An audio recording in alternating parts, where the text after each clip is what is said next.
tout le monde peut avoir quelqu'un de malade dans son entourage. Même le ministère de la Santé, le gouvernement, en lisant mon livre, peut-être qu'ils vont avoir des idées pour faire des dépistages de ces maladies, l'anorexie, la boulimie, dans les collèges, dans les lycées. Il y a des jeunes malades partout et on ne le sait pas, c'est là la gravité. AVS avec Philippe Robichon. AVS pour À Votre Santé, bonjour, bienvenue. Ça fait plaisir de vous retrouver tous les jours entre midi et 13h pour parler de santé sur Beurre FM. On va aborder un sujet qu'on a très peu abordé au cours de ces années, ce sont les troubles alimentaires. Et j'ai invité pour en parler Majda Sall, bonjour et bienvenue. Bonjour à tous, merci beaucoup de m'accueillir aujourd'hui. Avec beaucoup de plaisir, vous êtes entrepreneuse, fondatrice de Majdaya, une entreprise de vente en ligne de lentilles de couleur. Lentilles que vous avez commencé à porter à l'âge de 15 ans parce que vous n'aviez pas l'âge et le droit de vous maquiller. Tout à fait. Par contre, vous aviez le droit de choisir la couleur de mes yeux, tout à fait. En fait, c'était une autorisation que j'avais de la part de ma maman, tout simplement parce que pour elle, le maquillage, c'était quelque chose dont j'avais pas besoin. Et peut-être un peu plus que ça. On était peut-être plus dans l'interdit, non, chez votre mère. Oui, exactement. C'était plutôt de l'interdit, mais pour mon bien, tout simplement. Comme souvent. Comme toutes les mamans, en fait. À l'adolescence, on n'a pas vraiment besoin de maquillage. Mais moi, j'avais ce besoin-là, en fait, de porter des lentilles de couleur. C'était comme une évasion. C'était comme choisir ce que j'avais envie d'être, en fait, tout simplement. Parfois, j'avais les yeux marrons, parfois, j'avais les yeux verts, parfois, j'avais les yeux bleus. Et c'était pour moi comme une évasion. Et c'était pour moi... je ne sais pas comment vous expliquer ça, mais c'était la seule autorisation que j'avais, en fait, de jeune fille. Et je l'ai... Voilà, c'est un magnifique souvenir pour moi, les lentilles de couleur. Et c'est pour ça qu'aujourd'hui, je les commercialise et qu'elles ont un très grand succès, en fait. Oui, c'est devenu un business, c'est votre business. Exactement, vous êtes une entrepreneuse à succès aujourd'hui. Vous êtes là parce que vous publiez Mia aux éditions La Belle Plume. Un mot sur le titre de votre livre. Alors, Mia, c'est une petite voix. Il y a deux petites voix. Exactement. Vous nous expliquez un petit peu ? Alors, la voix de Mia, c'est la voix de la boulimie. C'est cette voix qui vous pousse à faire des choses dont vous n'avez pas envie, en fait. C'est la maladie de la boulimie. Anna, c'est la voix de l'anorexie. Voilà. Donc, moi, j'ai appris ça sur le tas. Et j'ai appris ça... c'est-à-dire que les anorexiques et les boulimiques connaissent ces termes. Bien sûr. Et d'ailleurs, même les médecins utilisent ces noms-là pour les voix de l'anorexie et de la boulimie. Voilà. C'est pour mieux interpréter, si vous voulez, les paroles qui se disent dans la tête de ces malades. Voilà. Alors, ces petites voix, vous nous expliquez un petit peu comment elles se manifestent, ces petites voix qu'est-ce qu'elles disent Alors, les premières choses qu'elles disent, c'est les critiques qu'on a eues de la part d'autrui. Grosse vache, oh, t'es pas un peu trop grosse, tu devrais manger moins. Enfin, c'est des choses qu'on a entendues de la part des autres dans la vraie vie et qui reviennent sans cesse en boucle dans notre tête, en fait. Voilà, c'est comme ça que se déclenchent ces maladies. Ce sont des maladies mentales, en fait. Voilà. Mais c'est des voix qui vous disent ça, voilà. Exactement. Et ça tourne en... Ça tourne en boucle. Et il faut savoir que c'est à cause surtout de ces voix-là, en fait, qu'on tombe malade. Parce qu'au départ, on n'est pas malade. C'est à force d'entendre ces voix-là. Tiens, et si tu mangeais moins, et si tu faisais comme ci, comme ça, si tu te faisais vomir, peut-être que tu perdrais du poids. Enfin voilà, il y a des phrases vraiment dramatiques, en fait. Et c'est vraiment comme ça qu'elles arrivent et qu'elles résonnent. Exactement, c'est vraiment des critiques qu'on a eues de la part soit de la famille, soit des amis, soit des gens qu'on connaît à peine, qui nous critiquent sur notre physique. Et ça va générer malheureusement chez des jeunes filles, voire même des jeunes garçons, des troubles du comportement alimentaire très graves. On en parle encore moins des troubles du comportement alimentaire des garçons, on n'en parle pas beaucoup. Pas beaucoup, mais ils en font partie malheureusement. Les garçons comme les filles. Après, le pourcentage est moins important que les filles, mais il y a des garçons concernés. Et c'est très grave en fait qu'en 2023, ces maladies-là soient encore vues comme des tabous. C'est pour ça, moi, que j'ai écrit ce livre aujourd'hui. C'est pour vraiment casser le côté tabou de ces maladies, parce que j'en ai marre, en fait, de voir encore des jeunes filles et des garçons qui sont malades d'anorexie et de boulimie qui ne sont toujours pas suivis en 2023. C'est-à-dire que moi, j'ai souffert 10 ans. Ça fait plus de 5 ans que je suis guérie. Aujourd'hui, en 2023, je vois encore des cas comme les miens. Alors, est-ce que c'est normal ? Je ne pense pas. Voilà. Mais vous, si je lis votre livre, vous n'avez pas vraiment été suivi. Je n'ai pas du tout été suivie. Vous en êtes sorti toute seule. Exactement. Vous êtes un autre exemple, puisqu'à chaque fois que vous avez tenté de rencontrer soit un médecin généraliste, soit un psychiatre, ça s'est mal passé. Ça s'est très mal passé. Ça a même aggravé les choses. Ouais. Ça a aggravé les choses parce que j'ai en fait pas arrêté de perdre du poids. Et en fait, les petites voix dans ma tête me disaient « Mais regarde, tu vois bien que tu n'es pas malade ». Voilà, parce que ces médecins-là ne m'avaient pas prise en charge, en fait. Donc, les petites voix s'en sont amusées. Et en fait, ça m'a fait tomber encore plus dans la maladie. Et à travers ce livre, je pousse un coup de gueule, en fait. C'est comment ça se fait, en fait, qu'une jeune fille demande de l'aide à un médecin généraliste qui ne fasse rien, et encore pire, un psychiatre qui est censé connaître ses maladies, qui ne fait rien pour moi. Est-ce que c'est normal ?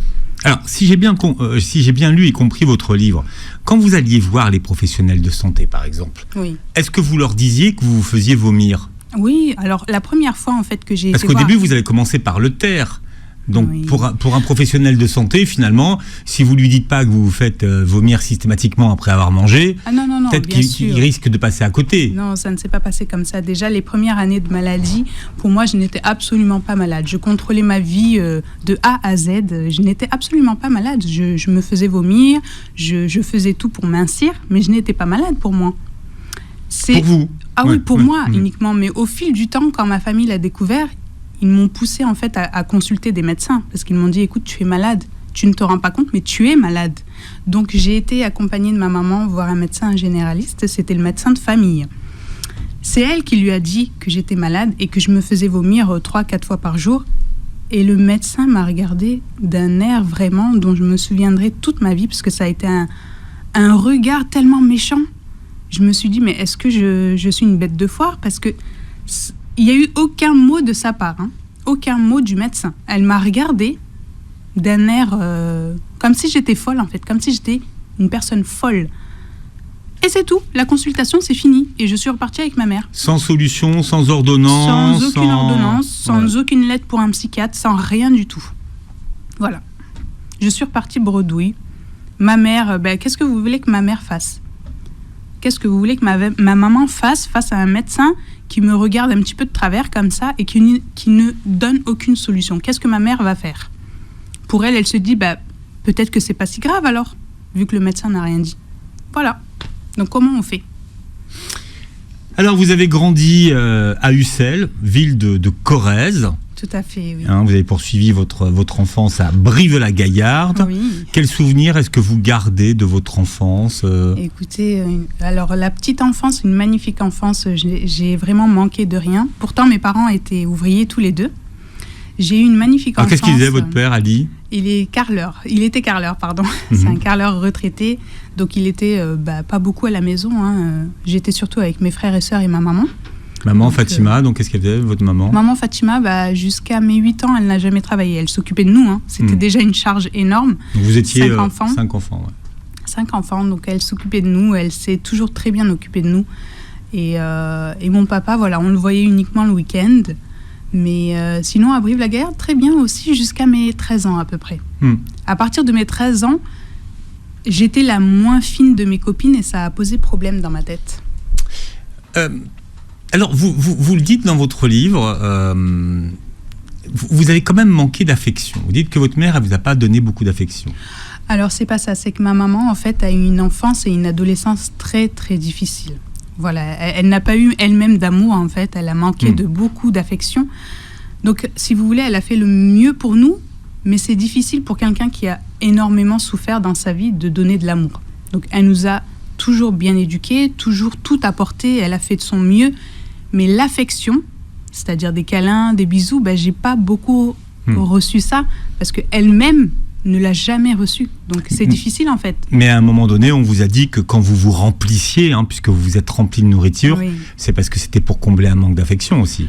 Tout à fait. Ça, alors, on vous l'a dit. Oui, on me l'a dit, c'est vrai. Mais est-ce que c'est uniquement ça? Je ne sais pas. En tout cas, c'est pour combler un manque, ça c'est sûr, oui. Je pense que le fait de se remplir de nourriture sans cesse, en l'espace de très peu de temps, et puis ensuite d'aller se faire vomir, c'est un manque. Bien sûr, c'est un manque. Après, malheureusement, j'ai jamais consulté de médecin jusqu'à aujourd'hui.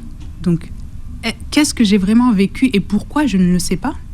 Toujours pas. Je ne le sais toujours pas. J'ai guéri moi-même toute seule. Mais pourquoi j'ai fait tout ça et je ne sais pas en fait. Aucun médecin ne m'a... J'ai eu le soutien d'aucun médecin. Voilà. Alors, famille algéro-marocaine, les vacances, c'était plutôt l'Algérie ou le Maroc? J'ai vu les deux pays, l'Algérie et le Maroc. Alors, il faut savoir que j'ai beaucoup plus été en Algérie, parce que mon papa est algérien. Et voilà, c'est dans toutes les familles maghrébines, on va plus dans le pays du papa. Mais j'ai aimé les deux. J'ai aimé vraiment les deux. De quelle région, votre papa? Il est à côté de Sétif. D'accord, oui. À Ferjiwa, exactement. Donc, c'est pas la Kabylie, c'est pas les Chaouis non plus. Mais voilà, j'ai un petit peu les musiques dans ma tête de ces deux régions parce qu'on est entre les deux, en fait. Donc, vraiment, je suis de la pure Algérie. Et c'est pour moi de magnifiques souvenirs d'enfance, d'adolescence aussi. Parce que quand j'allais là-bas en vacances, le fait que je sois pas fine comme toutes mes copines de France ou quoi, c'était pas un problème parce que là-bas, le fait d'être avec des formes, c'était très bien vu, c'était quelque chose de beau et du coup, ça me rassurait un petit peu le temps de 2-3 semaines. Voilà, c'est un magnifique souvenir, l'Algérie, le Maroc. Les vacances. Voilà. Vous, la musique de votre adolescence, ça va rappeler des souvenirs à plein de gens. C'était Wallen, Asia. Asia, oui. Alors Booba pour une fille, je savais pas, mais Booba aussi. Plus tard, Booba. Ouais. Oui, plus tard Booba. Il y a eu des paroles que j'ai beaucoup aimées. Il faut écouter Booba. Il n'y a pas toutes ces chansons où il y a des insultes. Il y a Ma couleur, par exemple, une de mes chansons préférées, où il dénonce le racisme, tout simplement. Et c'est une chanson qui m'a beaucoup touchée. Désolée, ça me... Alors, je savais pas que Booba faisait pleurer. Mais non, du tout, c'est que ça me rappelle... Qu'est-ce qui remonte, là? Dites-moi. Ça me rappelle énormément de souvenirs, en fait. Ça me rappelle beaucoup de souvenirs. Les moments les plus sombres, j'ai écouté du Booba et c'est vrai que ça me fait rire aujourd'hui. Oui, Booba et ses insultes dans ses chansons, mais ce sont des personnes, tout simplement, qui n'ont pas écouté tout l'album, tous ces albums, parce que il y a beaucoup de mots vrais dans ce qu'il dit. Et c'est pas que des insultes envers les femmes, c'est pas uniquement que ça. Chez Booba, il y a de vrais mots, des choses profondes. Et voilà, ça m'a... En fait, c'est des souvenirs de périodes très sombres. Donc oui, voilà. C'était la musique que vous écoutiez parce que ce que vous décrivez très bien dans votre livre, c'est que vous avez vécu l'enfer. C'est ce que vous avez appelé votre descente aux enfers. Mais alors, je parlais d'Asia, un tube que nous on a passé sur Beurre FM, que tout le monde... Elle est à toi. Mon Dieu. Mais vous dites que finalement, quand on écoute les paroles, c'est... ça vous parle en fait, c'est l'histoire de votre mère, vous dites par exemple. C'est vrai, c'est ça, Elle est à toi, c'est une relation entre une maman et sa fille. Et en fait, c'est le manque de communication, le manque de... Comment dire ? Je sais pas d'attachement, c'est pas ça, c'est le manque de proximité en fait entre une mère et sa fille. Et c'est vrai que ça me parlait, malgré que j'aime ma mère c'est la personne que j'aime le plus au monde et je sais qu'elle m'aime infiniment. C'est pas ça le souci, c'est vraiment le manque de partage, le manque de proximité entre une mère et sa fille, tout simplement. Et il faut savoir que j'adorais chanter quand j'étais adolescente. Alors on parlera justement de vos désillusions de chant. Chanter. Si on pouvait juste parler de Wallen un instant, je pense que Wallen c'est quelqu'un qui n'a pas la reconnaissance qu'elle mériterait aujourd'hui. Exactement, je suis tout à fait d'accord. C'est fou ça. D'accord avec vous. Comment elle est passée, qu'il n'y a pas cette reconnaissance de Wallen qui a tellement été importante. C'est une femme pour moi, l'une des meilleures artistes de cette période-là. Wallen pour moi.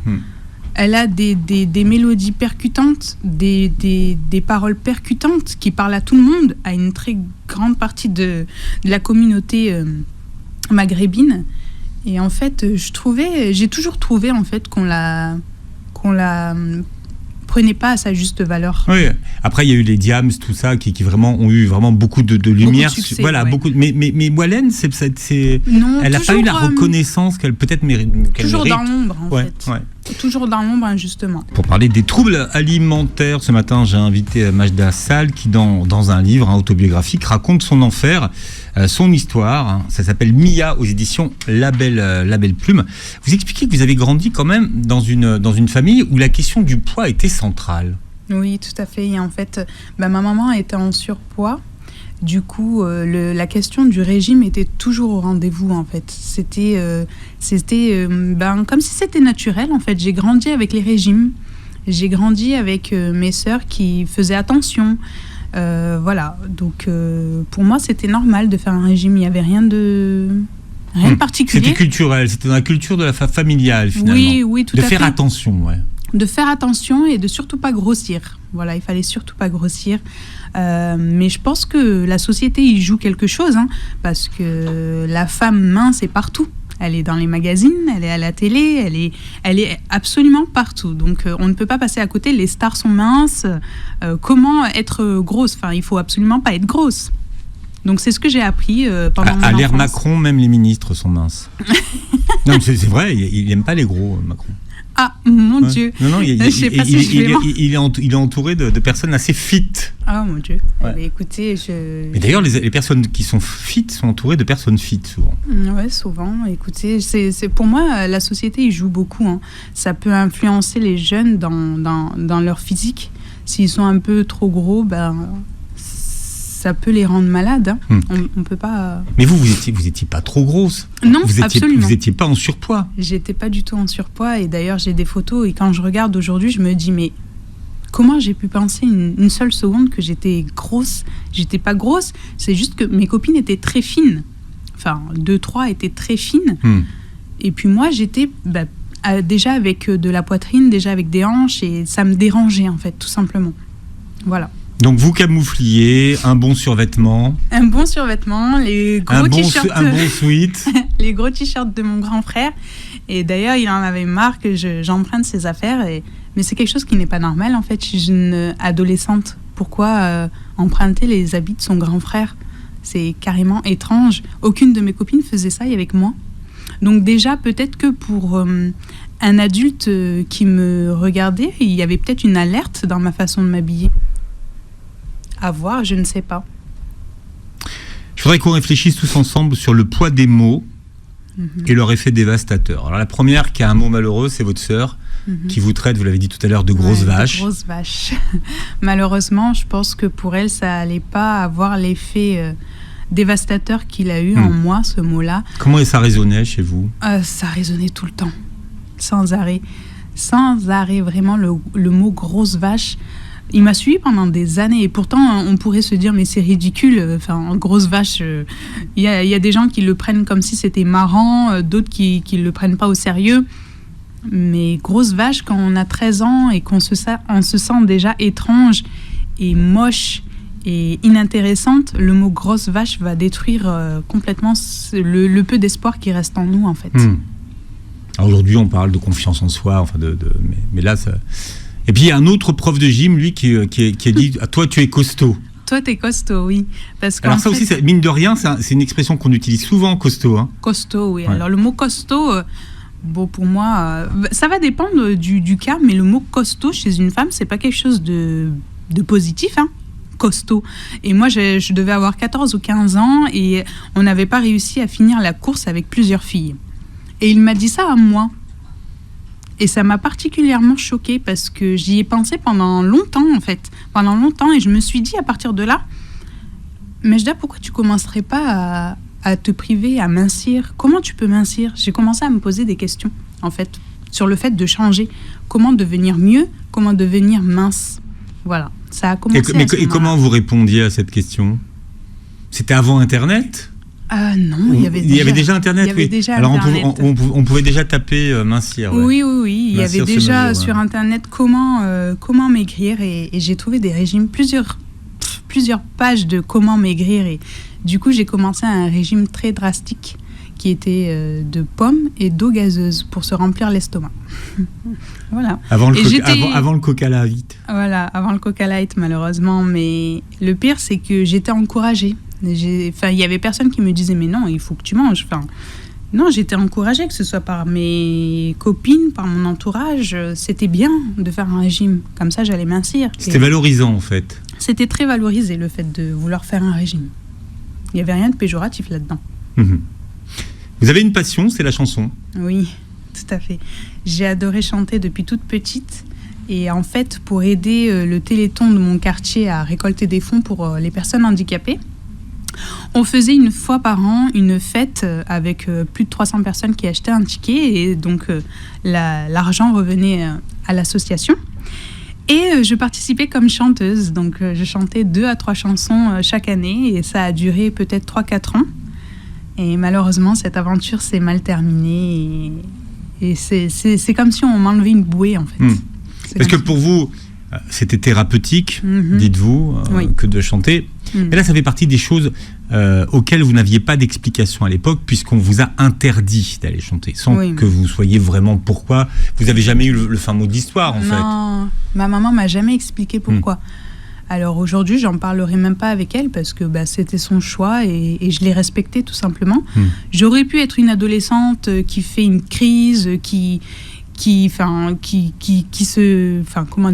le mur et qui va chanter quand même. J'aurais pu faire ça, mais non, pas du tout. J'ai accepté le choix de ma mère, par respect, en fait, tout simplement.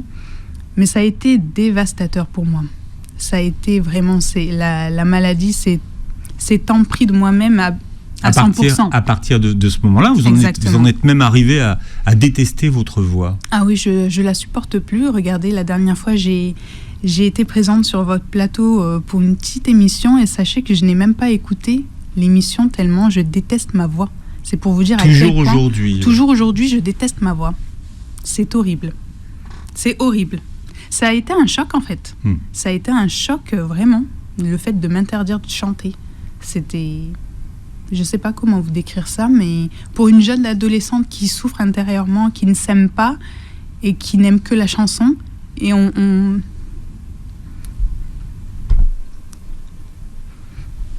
C'était quoi? C'était de l'injustice? C'était de...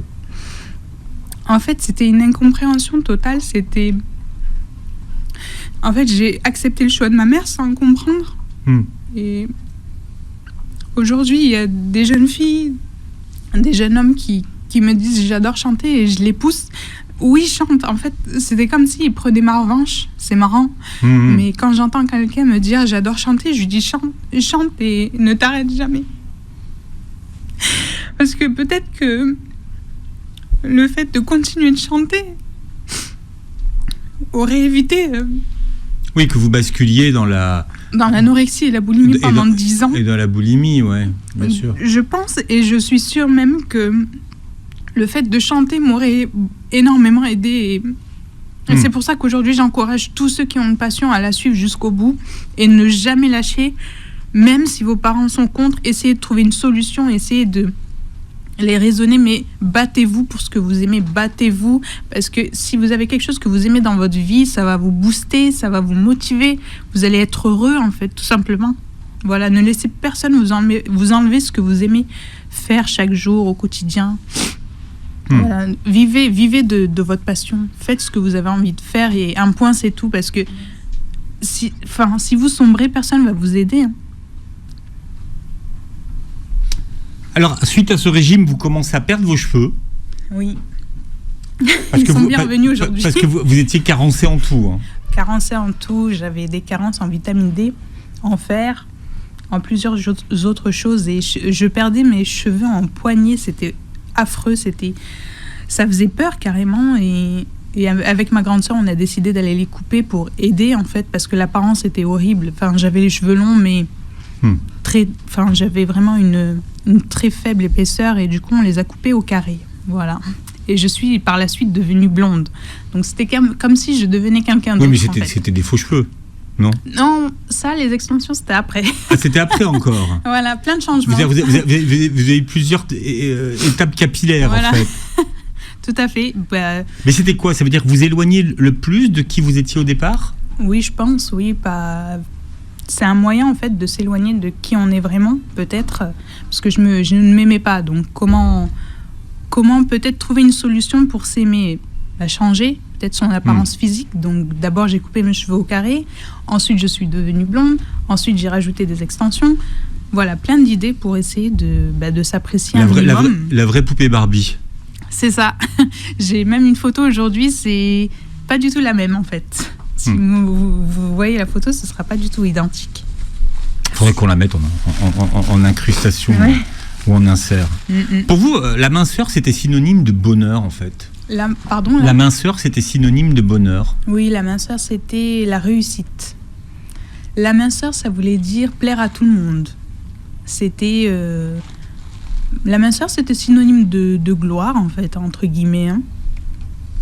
La minceur permettait de tout réussir, de plaire à la personne avec qui j'étais à l'époque, qui me félicitait dès que je mincissais. Plus je mincissais, plus il me disait « Mais t'es encore mieux, là, t'es encore plus belle !» Et du coup, j'ai suivi ses conseils et ça m'a mené à perdre jusqu'à 42 kilos et ne plus réussir à me mettre debout, tout simplement. Comme la plupart des anorexiques, finissent par ne plus arriver à se mettre debout, à ne plus travailler, à être en arrêt, à ne plus faire d'activité, ne plus voir ses amis. Parce que les amis, au fil du temps, on les perd. On ne veut plus sortir, on ne veut plus manger au restaurant. On a peur d'aller au cinéma parce que manger des pop-corn, le fait juste de manger des pop-corn, ça nous stresse pendant 2, 3, 4 heures. On va stresser, on va se dire « Mais je vais grossir, comment je vais vomir ? Je ne vais plus pouvoir vomir. » Enfin, vraiment, ça devient un enfer. Il n'y a plus personne autour de nous. Et c'est très compliqué. Mais est-ce qu'il y a des gens qui ont parlé avec vous, quand même, qui vous disaient « Mais tu sais, t'es anorexique, t'es boulimique ». Est-ce qu'il y a des gens qui utilisaient d'ailleurs ces mots avec vous ? Mes sœurs, oui, elles ont essayé. Après, je pense que pour un entourage, c'est très difficile parce que ils sont émus et tristes de savoir que vous vivez ça. Et pour eux, c'est extrêmement difficile. Mes sœurs ont essayé de parler, mais tout de suite, les larmes leur viennent aux yeux. Enfin, elles sont impuissantes, en fait, face à ça.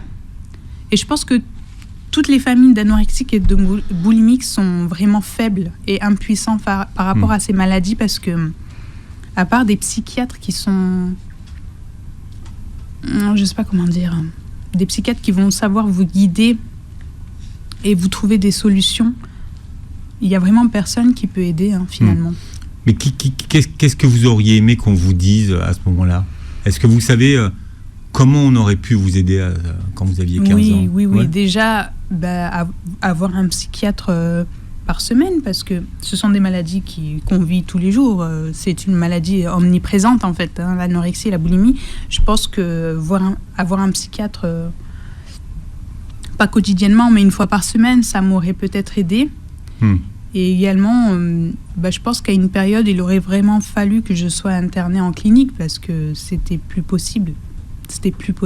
Et on parle des troubles alimentaires ce matin autour du témoignage de Majda Sall qui publie son premier livre qui s'appelle Mia aux éditions La Belle Plume. Vous racontez l'enfer de votre histoire.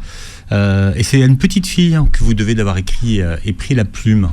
Comment ? C'est une petite fille que vous avez rencontrée un jour qui vous a renvoyé cette image en disant je devrais raconter mon histoire finalement. Oui, tout à fait. Déjà, j'étais enceinte. Donc, le fait d'avoir un petit être qui grandit en moi, ça a été un déclic. Je me sentais responsable en fait, beaucoup plus responsable qu'auparavant. C'était un été et en fait, j'entendais une petite fille jouer au bas de mon immeuble qui criait et qui jouait et ça m'a rappelé tout de suite mon enfance à moi. Et je me suis mise à regarder et comme moi, elle avait les cheveux longs et bruns. Et c'est là où je me suis dit, pourquoi je ne raconterais pas mon histoire pour venir en aide à celles et ceux qui souffrent comme j'ai souffert ? Pourquoi pas leur donner des idées pour s'en sortir ? Pourquoi pas aider les familles ? Pourquoi pas leur exposer comment je suis tombée malade d'anorexie et de boulimie ? Et tout simplement qu'il y a un espoir de s'en sortir parce que beaucoup de familles voient leurs proches presque mourir en fait et ils pensent que c'est fini alors que non, il y a un espoir de guérir. Regardez, j'en suis la preuve et pourtant j'ai été malade plus de 10 ans et voilà, c'est un message d'espoir ce livre-là. Mia, j'y ai consacré 9 mois, ça n'a pas été facile du tout parce que j'ai ressassé les mauvais souvenirs, beaucoup de mauvais souvenirs, mais voilà, il faut absolument que l'anorexie et la boulimie ne soient plus vues comme des tabous. C'est très important. Et à chaque fois que je fais des dédicaces, c'est l'anorexie et la boulimie ne sont pas des tabous, ce sont des maladies. Voilà. Alors vous expliquez les stratégies que vous aviez élaborées, parce que bon, quand on est anorexique, on se prive quand même de beaucoup de nourriture. Mais quand on est boulimique, c'est une gestion. C'est une gestion de quantité. C'est une gestion de quantité. De nourriture, mais aussi de temps.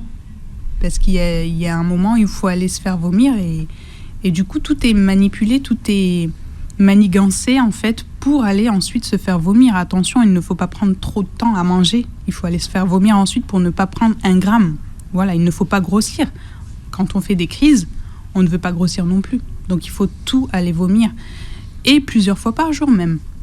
Ce qui est grave, c'est le fait de se faire vomir sans cesse et ensuite subir des examens médicaux où on vous décèle des inflammations de l'œsophage, inflammation de l'estomac, perforation de l'estomac, des maladies... Parce que c'est des remontées acides. Exactement, c'est pas quelque chose d'anodin, c'est quelque chose de très grave. Qui attaque même les dents, et il faut dire que... Non, mais l'acide sur les dents, pourtant les dents c'est résistant. Ça vous a bousillé les dents. Ça m'a bousillé en fait les dents. Ça peut paraître ridicule comme ça, mais les dents, si on n'a pas une bonne dentition, c'est signe de maladie. Et on m'a retiré 6 dents d'un coup. Qui avait été attaqué par l'acide, il faut expliquer que... Voilà, ça a été attaqué par le fait de se faire vomir. Mais de toute façon, les boulimiques connaissent tout ça, en fait. C'est les dents qui disparaissent, tout simplement. Les mal de tête incessants. Et quand le dentiste m'a annoncé qu'il fallait me retirer 6 dents, j'y croyais pas. J'étais là avec mon air abattu, mais pourquoi me retirer 6 dents ? Et c'est là qu'il m'a dit, vous vous faites vomir, madame. Lui, il avait vu tout de suite. Il a vu tout de suite. Alors moi, sincèrement, si j'avais su qu'il allait savoir que j'avais cette maladie-là, je ne serais pas allée le voir par honte, en fait, tout simplement. Et quand il m'a regardé, il m'a dit, vous vous faites vomir depuis quand ? Ça m'a mis... Vraiment, ça m'a tellement gênée, je me sentais vraiment pas à ma place, quoi.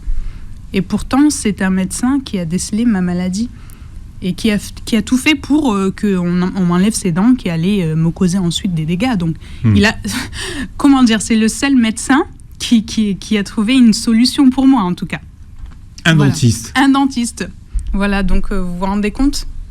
Alors, chez vous, le voyage a été thérapeutique. Ah mon Dieu, oui, le voyage. Enfin, voyager a été thérapeutique. Voyager, j'ai fait plusieurs voyages et en fait, ça a rempli mon cœur d'amour. C'est bizarre de dire ça peut-être, mais ça a rempli mon cœur d'amour de voir qu'il y a des gens qui souffraient énormément partout dans le monde, en fait. Ça a été pour moi m'ouvrir les yeux, en fait, sur autre chose. Ne pas rester centré sur mes maladies. Et en fait, le fait de voyager... Ça calmait tout simplement mes crises, donc j'ai arrêté de vomir pendant 1 semaine à 2 semaines. Et c'était vraiment un apaisement. Si vous saviez, le fait de ne plus courir, se faire vomir, le fait de ne plus faire des courses à outrance pour manger des quantités... franchement, ça a été énormément de paix. Noyé sous des litres d'Oasis. Et de Coca Light. Ouais. Mon Dieu, oui, ça c'est... Le Coca Light, c'est surtout quand on mange pas, c'est pour remplir l'estomac, en fait, comme si on avait mangé, mais au final, on n'a absolument rien avalé, à part du Coca Light. Et on s'endort comme ça, avec le ventre rempli d'une substance qui n'est pas du tout recommandée, d'ailleurs. Hein. Mais voilà, il y a énormément de signes dans ces maladies. Il suffit d'avoir l'œil. Et je parle à tous les parents, faites très attention à vos enfants. Il y a énormément de signes comme le fait de courir aux toilettes juste après avoir mangé, c'est quelque chose d'étrange. Faites attention, le fait d'utiliser des laxatifs à outrance tous les jours, ça aussi c'est un signe. Oui, mais enfin, vos parents ne le savaient pas. Ils ne le savaient pas, mais est-ce qu'ils ont fait attention ? Pour eux, c'était... En fait, pour mes parents, c'était impossible que je sois malade. Majda, quelqu'un qui vomit, on l'entend. Mais moi, il y avait... Ce que je veux dire, quelqu'un qui vomit, qui se fait vomir dans les toilettes, ça s'entend. Pas du tout. Croyez-moi, je sais de quoi je parle. Se faire vomir, et quand on est boulimique et qu'on veut que personne ne le sache, personne ne sait qu'on se fait vomir. Et vous expliquez que vous aviez adopté des stratégies quand vous vous faisiez vomir au travail, par exemple, Oui. pour pas que vos collègues entendent. Exactement. Alors, quand on est dans la maladie, c'est très honteux, mais au final, le fait d'entendre, ça pourrait alerter des personnes. Et au contraire, là, comme on est très silencieux, ce sont des maladies en fait très silencieuses et très discrètes, parce que ce soit les anorexiques ou les boulimiques, déjà de 1, on va pas le dire. C'est quelque chose de honteux. Et de 2, on va dissimuler les signes. Voilà, c'est mettre du papier au fond des toilettes pour avoir aucun bruit. Ensuite, le fait de ne pas manger, on va dire qu'on a déjà mangé alors que c'est faux, ou alors qu'on n'a pas faim, alors qu'on a extrêmement faim, mais on ne le dira jamais. Et voilà, c'est très difficile à cerner, ces maladies. C'est vraiment très vicieux, en fait, comme maladie, parce que les gens ne vont pas forcément voir ça, et nous, on ne va pas le dire de nous-mêmes, donc c'est extrêmement dur à vivre. C'est extrêmement dur, et on est très seul dans ces maladies. On ne va pas accepter l'aide, déjà, d'autrui, et pour se dire qu'on est malade, il va falloir un certain temps. C'est en Tanzanie que vous vous interdisez d'être boulimique. Oui, alors... Pourquoi ? Qu'est-ce que vous avez vu dans ce pays qui vous a justement fait changer d'avis ?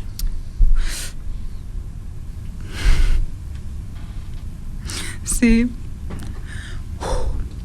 la misère du monde. En fait, il faut atterrir en Tanzanie et découvrir les personnes extrêmement maigres qui n'ont pas de quoi manger. Ça m'a foudroyée, en fait. Il y a eu un déclic dans ma tête où je me suis dit, punaise, mais donc ça existe vraiment, parce qu'on voit ça à la télé, mais le voir en face de nous, ça m'a vraiment blessée, ça m'a anéanti, en fait, de voir ça. Et ça a été un déclic mental où je me suis tout simplement interdit de vomir de nouveau, tout simplement, parce qu'il y en avait qui n'avaient pas la chance tout simplement de manger juste un repas normal comme je l'ai toujours eu. Et par respect à ces personnes-là, je me suis dit, plus jamais de ma vie, je vais vomir. Voilà. Et vous avez tenu votre promesse ? Et j'ai tenu ma promesse depuis ce jour-là. Sans aide, sans médecin, est-ce que vous diriez c'est la volonté ? Oui, parce qu'en fait, si on n'a pas la volonté de guérir, on ne guérira pas, malheureusement. Il faut cette volonté au fond de nous de vouloir guérir. Vous avez rencontré l'homme qui partage de votre vie. Oui. Vous avez fêté votre premier anniversaire de mariage récemment. Mais lui, il a deviné votre secret sans que jamais vous ne lui en ayez parlé. Oui. Est-ce que vous avez compris qu'est-ce qu'il a mis sur la voie ? Je l'ai compris après. Il ne me l'a pas dit. C'est pas lui qui m'a dit comment il l'avait découvert. C'est moi qui ai compris parce que, en fait, plusieurs fois, il disait tiens, on n'a pas de pèse-personne à la maison, il faut qu'on en achète un. Et tout de suite, ça me mettait en colère parce que le pèse-personne, pour moi, c'est un horrible souvenir et j'en ai la phobie jusqu'à aujourd'hui. Je déteste les pèse-personnes qui ont fait jouer mon humeur, tout simplement, pendant 10 ans. Donc, le matin, je me pesais, le midi, je me pesais, à 16h, je me pesais, à 20h, je me pesais.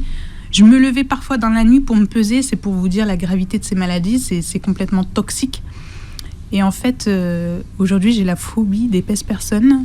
Mais il n'y a pas que ça, c'est aussi le fait quand il me disait oh, j'ai pris un peu de ventre, je vais faire un régime. Et je me mettais tout de suite en colère. C'est-à-dire que tout ce qui tourne autour des régimes, de la minceur, des critiques par rapport au physique, tout ça me déplaît aujourd'hui. Je ne veux plus entendre parler de ça. En fait, j'ai trouvé la paix et je veux qu'on me laisse cette paix-là. Je ne dérange personne avec leur physique. Au contraire, dès que je vois une personne qui se sent un peu trop forte, je vais la rassurer. Je vais lui dire mais non, t'es parfaite. T'es parfaite, tu es très bien comme tu es. Et en fait, ce vécu fait aujourd'hui la femme que je suis. Peut-être que je ne serais pas comme cela si je n'avais pas vécu cette épreuve pendant 10 ans. Je suis assez fière de ce que je suis devenue. Et je souhaite à tout le monde de s'aimer comme ils sont. Vraiment, aimez-vous comme vous êtes parfait. Dieu vous a fait comme ça et soyez heureux, respectez-vous les uns les autres. Voilà. Majda, Salle. Alors, votre livre vient de sortir, s'appelle Mia aux éditions La Belle Plume. Vous pourrez réécouter l'émission en podcast sur beurrefm.net et sur toutes les plateformes qui reprennent l'émission. Et vous verrez la vidéo sur notre chaîne YouTube. Merci beaucoup. Merci Majda. Merci à vous. Bon, j'espère que j'ai pas été trop... Pas du tout, vous n'avez pas été... Trop dur. Mais il fallait laisser parler l'émotion. Oui, il fallait laisser parler l'émotion. Pour comprendre finalement d'où vous venez. Exactement. Et l'enfer que vous avez traversé. Voilà. Et voilà. J'espère que ce livre sera lu par beaucoup de parents, d'entourage. Tout le monde peut avoir quelqu'un de malade dans son entourage. Et en fait, même le ministère de la Santé, le gouvernement, en lisant mon livre, peut-être qu'ils vont avoir des idées pour faire des dépistages de ces maladies, l'anorexie, la boulimie, dans les collèges, dans les lycées. Il y a des jeunes malades partout et on ne le sait pas, c'est là la gravité. C'est qu'il y a des jeunes malades partout. Merci Majda d'avoir été avec nous et passé une très belle journée santé. Merci énormément.